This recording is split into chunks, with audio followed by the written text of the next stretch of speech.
Connaissent la carrière de Pierre Lismer, qui est une carrière à cheval, si je puis dire, sur la Suisse et la France, parce que Pierre Lismer était né à Genève, et il a fait du classique très poussé, il avait fait du grec au lycée, et peu d'années après avoir été repéré comme très bon pianiste, il est allé à Paris en travaillant avec Roger Dugas, la composition, pendant assez longtemps. Et puis, une grande orientation de sa vie a été l'enseignement, puisqu'il a d'abord été justement professeur adjoint de Daniel Le Sur à la Schola Cantorum, et donc il a été très attaché à ce maître qui était aussi son ami. Alors, en dehors de ça, il a eu une activité officielle à Genève. En même temps, il a été directeur à la radio-télévision du Luxembourg. Et puis, aussi carrière d'enseignant, quand il est vraiment installé en France, il est directeur du Conservatoire du Mans. Et il finit sa vie en étant professeur d'orchestration et de composition au Conservatoire de Genève. Et c'est un peu ce qui permet de fixer des points de repère dans sa carrière. Un peu Genève, un peu Paris, beaucoup de piano, et puis de la composition. J'allais dire très sérieusement, c'est ce qui s'entend dans sa musique, vous verrez. C'est le sérieux qu'il apporte à l'écriture toute sa vie, et le bonheur aussi, bien sûr. Et ce parcours de sa vie et de sa carrière, au fond, est un peu le parcours des symphonies.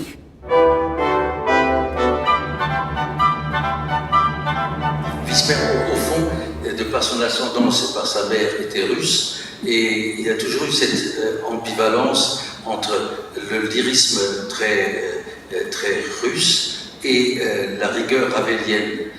Il oscillait constamment, que ce soit dans l'orchestration ou dans l'expression.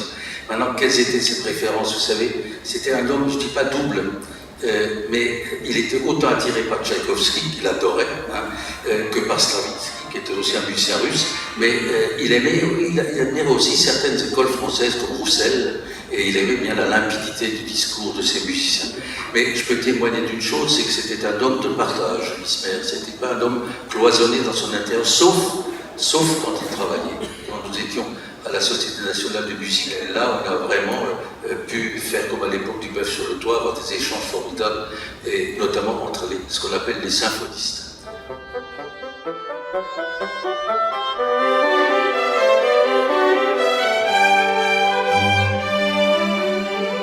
Ce sont des symphonies qui sont assez caractéristiques. Enfin, j'en profite pour dire à quel point cette somme de symphonies, de 9 symphonies, est importante, parce que nous avons dit tout à l'heure qu'il y avait une certaine mode de la symphonie dans les années 40, 50, 60 et suivantes. Je pense à Daniel Le Sur, je pense à Henri Barrault, à Jean Rivier, à Landowski, à Marcel Mialovici, à beaucoup d'autres. Mais personne n'avait écrit 9 symphonies.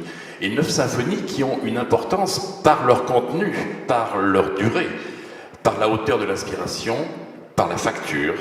Ce sont vraiment des œuvres dont on peut dire que au moins 5 ou 6 d'entre elles sont absolument, je dirais, quelque part géniales et en tout cas parfaites sur le plan de leur structure et de leur composition. Ce sont quand même des œuvres qui, à l'époque, ont fait parler d'elles. Elles ne sont pas passées inaperçues.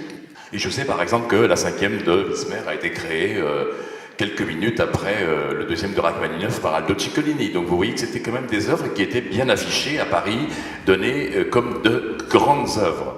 Pour présenter cette première symphonie, cette symphonie était manuscrite lorsque Christophe Dardenne, aux éditions Biodo, m'a fait la gentillesse de montrer le manuscrit.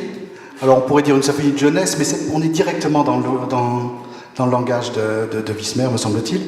Et donc on est, à la différence des symphonies plus lointaines, 7e, 8e, 9e, dans un orchestre effectif réduit.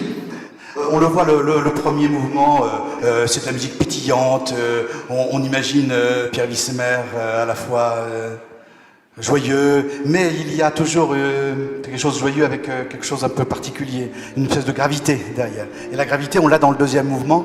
On a un tapis de cordes, et puis de l'extrême grave vient la clarinette qui s'élève vers l'aigu. Ce début du deuxième mouvement est extraordinaire.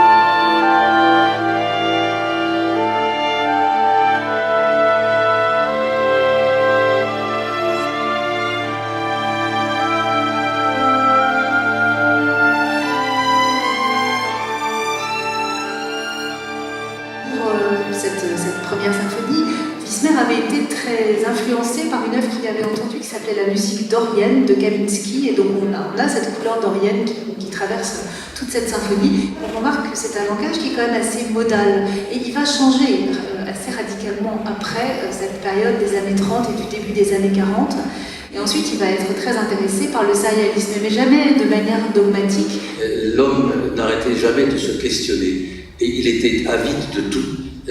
Que ce soit la musique des ménestrels, de Josquin des Prés, de Lars Nova, de la dodécaphonie, a toujours essayé, mais tout le temps il a gratté au fond de lui pour avoir sa propre vérité. Alors ce qui fait peut-être dans les symphonies cette dualité qu'on ressent entre classicisme et peut-être ce désir de modernité, ça c'est possible ça. Jean-Jacques rappelait tout à l'heure que Ernest Ansermet, qui avait aussi le coup d'œil et l'oreille, aurait complimenté Wismer pour cette première symphonie en lui disant il faudra quand même vous débarrasser un petit peu de quelques scories, c'est-à-dire que vous avez un peu trop retenu la leçon de vos maîtres, maintenant devenez vous-même. Et je pense que la deuxième symphonie ensuite aurait pu encore peut-être être écrite par un Albert Roussel, peut-être, mais en tout cas, c'est déjà un peu du Wismer. Et je pense que, malgré l'influence évidente de Honegger, c'est la troisième symphonie, que vous connaissez bien aussi Jean-Jacques, qui ouvre vraiment la porte du Wismer telle qu'elle, affirmée.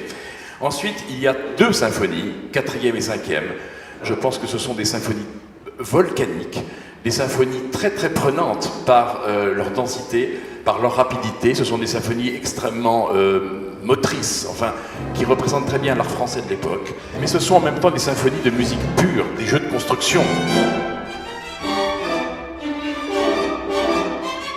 Et après, apparaît une nouvelle époque, qui n'est pas d'ailleurs seulement évidente dans les symphonies, mais aussi dans les concertos et dans les autres œuvres, où Wismer commence à se poser des questions, et là je crois que les symphonies se teintent alors d'éléments dramatiques qu'on n'avait pas encore eu jusqu'à présent.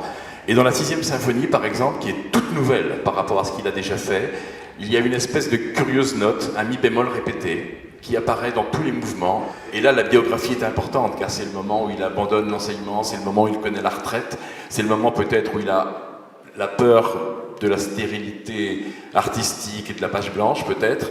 Il y a ce mi bémol qui est peut-être le mi bémol d'une certaine fin de vie qui va approcher et qui hante cette œuvre. Et après cette 6e symphonie, il y a une symphonie tout autant dramatique, qui est la 8e, qui est une œuvre très tendue, que je qualifierais d'automnale. Et ensuite, il y a cette très curieuse 9e symphonie, alors là, qui est la symphonie de la maladie et de la mort, une œuvre qui semble se détruire elle-même de l'intérieur, et qui semble être soit une mort annoncée, soit peut-être une aurore nouvelle.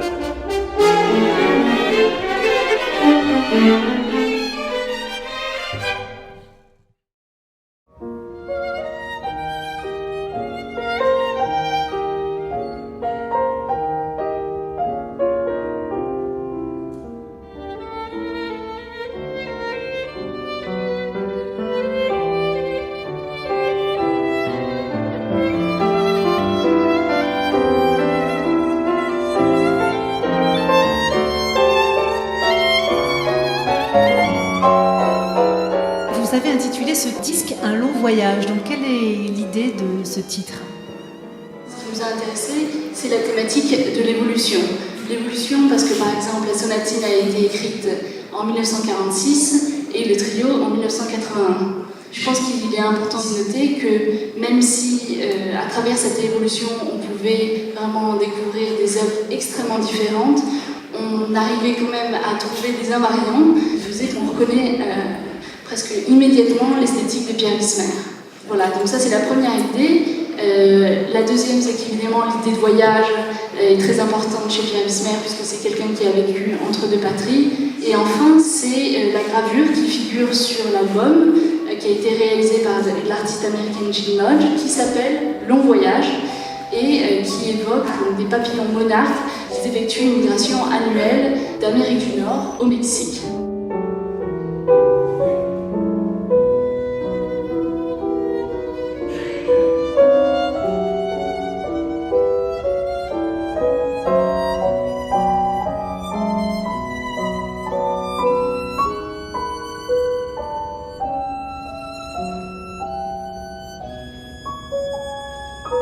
Dans cette œuvre de 1946, il déploie l'esprit des pièces de musique de chambre du début du XXe siècle, un dialogue vraiment très fourni entre les instruments. On y entend Ravel, mais on y entend aussi des mélodies populaires, parce que Wissmer était quelqu'un d'assez facétieux et qui aimait bien comme ça émailler son œuvre à la fois de séries dodécaphoniques très savantes, mais aussi des mélodies populaires, je vous laisse deviner lesquelles.